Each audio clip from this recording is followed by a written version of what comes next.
Salam Kerahiman. Hari ini 21 Juli. Kita akan sama-sama baca dari diary nomor 492 dan 505. Itu doanya Suster Faustina juga. Kita mulai ya. Dalam nama Bapa dan Putra dan Roh Kudus. Amin. Santa Faustina, engkau berkata bahwa misimu tidak akan berakhir karena kematianmu. Dan kami percaya engkau tidak akan melupakan kami. Yesus juga berjanji kepadamu, bagikanlah rahmat-rahmat kepada siapa saja yang engkau kehendaki dan kapan saja engkau mau. Berdasarkan hal tersebut di atas, kami meminta doa syafaatmu Santa Faustina, terutama untuk rahmat yang akan kami butuhkan, yaitu rahmat kesetiaan pada inspirasi Roh Kudus dan menjadi orang yang suci. Tolonglah kami agar percaya pada Yesus seperti yang Engkau lakukan dan memuliakan Tuhan di setiap saat dalam hidup kami. Amin. Dalam nama Bapa dan Putra dan Roh Kudus. Amin. Kita sama-sama buka dari diary 492. Krakow, 20 Oktober 1935. Retret 8 hari. Allah yang kekal, Sang kebaikan, kerahimanmu sungguh tak terselami oleh setiap akal budi, entah akal budi manusia, entah akal budi malaikat. Tolonglah aku, anakmu yang lemah, untuk melaksanakan kehendak kudusmu seperti yang kau beritahukan kepadaku. Aku tidak menginginkan suatu pun, kecuali memenuhi keinginan Allah. Tuhan, inilah jiwa dan ragaku, budi dan kehendakku, hati dan seluruh cintaku. Perintahlah aku menurut rencana-rencanamu yang kekal. 505. Seluruh kehampaanku terbenam dalam samudera kerahimanmu. Dengan kepercayaan seorang anak, aku menghempaskan diriku ke dalam pelukanmu, ya Bapa kerahiman, untuk menjadi kurban penyilihan atas begitu banyak jiwa yang tidak percaya, yang takut untuk mempercayai Engkau. Oh, betapa sedikitnya jiwa yang sungguh mengenal Engkau. Betapa bernyala-nyala keinginanku agar pesta kerahiman dikenal oleh jiwa-jiwa. Kerahiman adalah mahkota karyamu. Engkau memperlengkapi semua orang dengan kasih seorang ibu yang sangat mesra. 20 Oktober 1935, Suster Faustina waktu itu ikut retret 8 hari. Dikatakan di situ, kerahimanmu tak terselami oleh akal budi. Apakah akal budi manusia atau akal budi malaikat? Kerahimannya Tuhan itu tidak dapat diselami, tidak terbatas, begitu dalam, begitu besar. Nggak ada yang bisa menyelami atau bahkan nggak ada yang bisa mengerti. Aku tidak menginginkan sesuatu pun kecuali memenuhi keinginan Allah. Ini mungkin bisa menjadi evaluasi kita juga. Kita kalau dalam berdoa kan, Tuhan saya mau ini, Tuhan saya mau itu, Tuhan saya mau ini. Berkati saya Tuhan supaya harapan saya, keinginan saya, rencana saya terkabul. Atau Tuhan, saya mengandalkan Engkau, tapi jangan ini ya Tuhan, jangan ini ya Tuhan, jangan ini yang Tuhan. Nah, hari ini Suster Faustina mengajar kita. Aku tidak menginginkan sesuatu pun. Jadi dia enggak menginginkan apapun enggak ya, kecuali memenuhi keinginan Allah. Kita bisa tahu enggak keinginan Allah? Bisa dengan membaca firman Tuhan, dengan membaca Alkitab, kita tahu apa-apa yang Tuhan kehendaki. Contoh, hendaklah kamu murah hati, seperti Bapamu murah hati. Apakah kita sudah lakukan? Atau kita sudah murah hati, tapi kita masih pilih orang. Kalau yang sama ini oke, sama ini oke, sama ini enggak, ya misalnya. Firman Tuhan yang lain, kalau pipi kamu yang kiri ditampar, kasih juga yang satunya lagi. Betul nggak? Kalau kita disakiti, kalau kita difitnah, kalau kita digosipin, kita diem atau kita balas? Atau cari kesempatan untuk mengklarifikasi. Jadi Suster Faustina udah nggak ingin apa-apa, kecuali satu, memenuhi keinginan Allah. Dan keinginan Allah itu banyak, ya. Kita baca firman Tuhan, banyak sekali. Hormatilah ayah ibumu dalam 10 perintah Allah. Kalau kunjungan ke rumah sakit atau kunjungan ke orang yang sakit atau di lingkungan juga, ada yang ya anaknya mengurus kebutuhan ibunya, tapi hanya sebatas materi. Mama saya perlu apa? Perlu pampers, beli pampers. Perlu apa? Perlu vitamin, beli vitamin. Perlu apa? Perlu makan apa gitu ya, kasih. Tapi ada nggak kehadiran? Nggak ada. Jadi hanya mensupport dari sisi materi. Padahal hormatilah orang tuamu. Bukan seperti itu maksudnya Tuhan. Dan Faustina juga katakan, perintahlah aku menurut rencana-rencanamu yang kekal. Jadi dia menunggu perintah. Saya mau disuruh apa? Menurut rencana-rencana Tuhan yang kekal. Nah, contoh, di sini kan dikatakan retret ya, retret 8 hari. Kalau di diary kita lihat, ada banyak retret yang diikuti oleh Suster Faustina. Ada retret 1 hari, ada retret 3 hari, ada retret 8 hari. Kita pun sebagai umat beriman perlu ikut retret, minimal 1 tahun 1 kali. Saya nggak tahu ya kehidupan Bapak Ibu yang lain, tapi menurut saya kita perlu retret, perlu rekoleksi, perlu mundur, perlu mengevaluasi apa saja yang sudah kita lakukan untuk next step-nya apa. Nah, kalau kita mau retret, kita juga harus bikin persiapan. Jangan bayanginnya retret, wah udah tinggalin urusan rumah yang ruwet dengan segala macam permasalahan, pokoknya saya mau retret. Atau malah ada yang menganggap, wah saatnya bebas jalan-jalan, lepas dari rutinitas di dalam rumah. Ya, kita harus jelas, saya mau retret, mau semakin dekat dengan Tuhan. Oleh sebab itu harus ada persiapan untuk supaya retretnya ada hasilnya. Dikatakan lagi oleh Suster Faustina, dia mau dengan kepercayaan seorang anak, aku menghempaskan diriku ke dalam pelukanmu. Betul-betul berserah, seperti anak kecil yang lari ke orang tuanya, dipeluk, minta perlindungan, minta kehangatan, minta cinta kasih, minta perhatian dari orang tuanya. Ya, berserah total kepada Allah.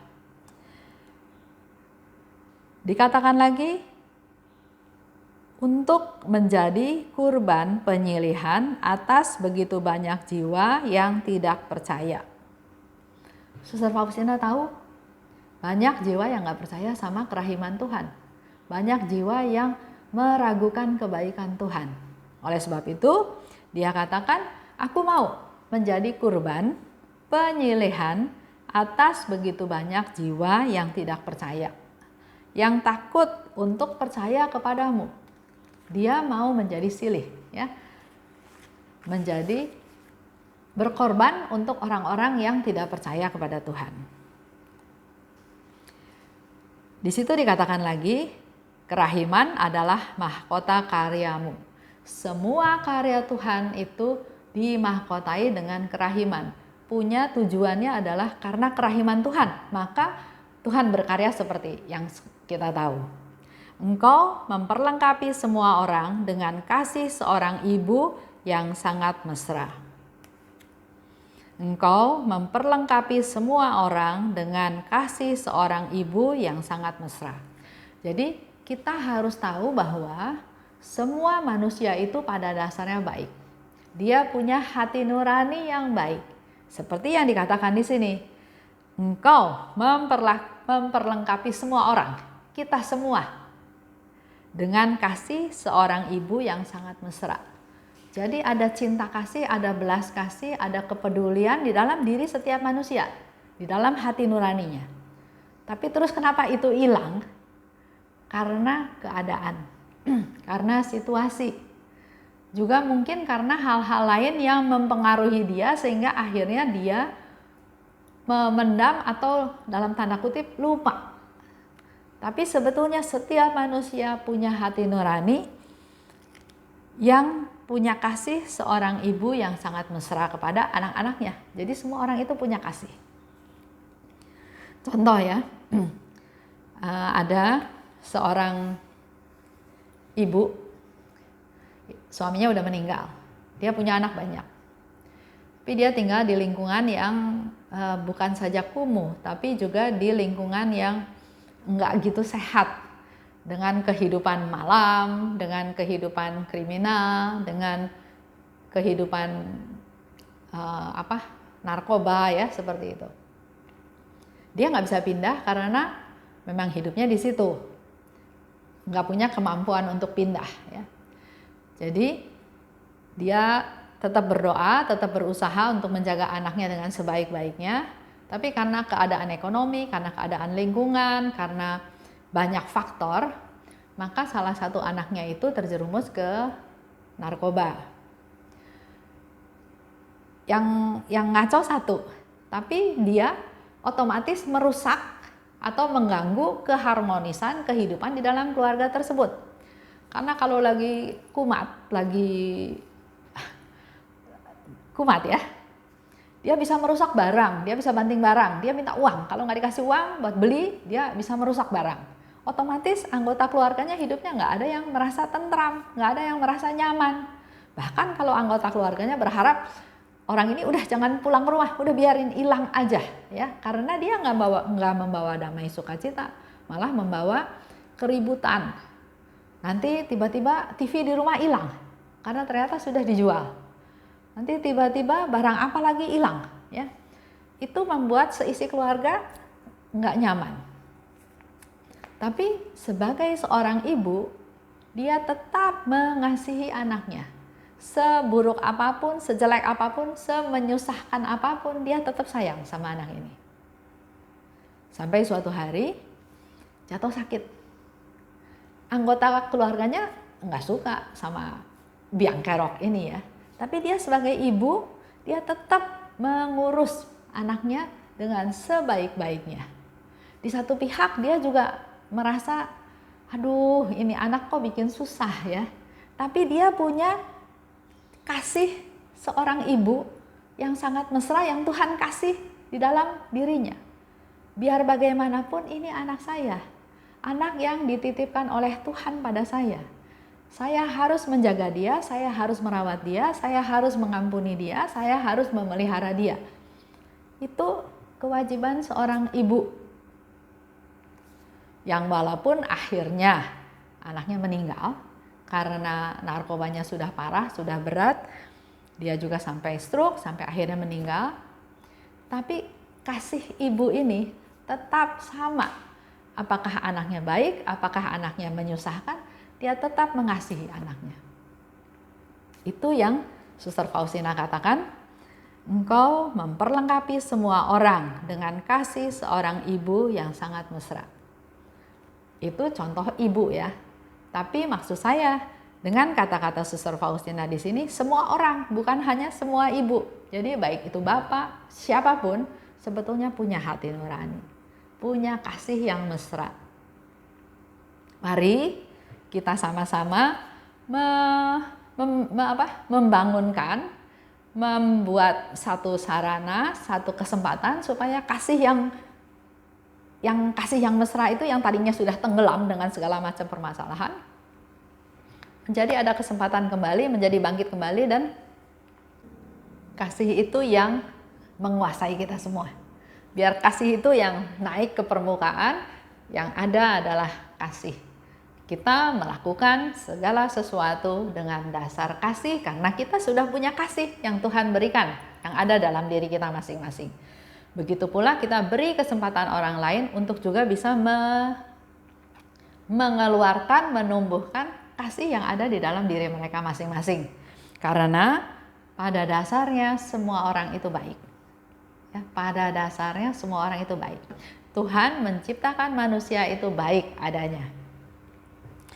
Baik, yang menjadi bahan evaluasi kita adalah pertama, memang sekarang belum bisa ya, tapi punya satu harapan, satu cita-cita, satu rencana, harus ada retret tahunan atau rekoleksi ya, apakah 1 hari, apakah 3 hari atau 8 hari, terserah. Tapi kita perlu mengadakan retret. Yang kedua, ayo kita rajin juga berdoa untuk menjadi silih mereka yang, kalau di sini Suster Faustina silih untuk jiwa-jiwa yang tidak percaya. Kita silahkan kita berdoa. Kita juga bisa menjadi silih untuk mereka yang tidak percaya, untuk mereka yang belum kenal Tuhan, untuk mereka yang berdosa, untuk mereka yang kesepian, untuk mereka yang sendiri, untuk mereka yang bermasalah. Ayo kita juga menjadi korban penyilihan ya. Dengan cara berserah, kita mengandalkan Tuhan, dan mari kita juga lebih rajin lagi berdoa koronka.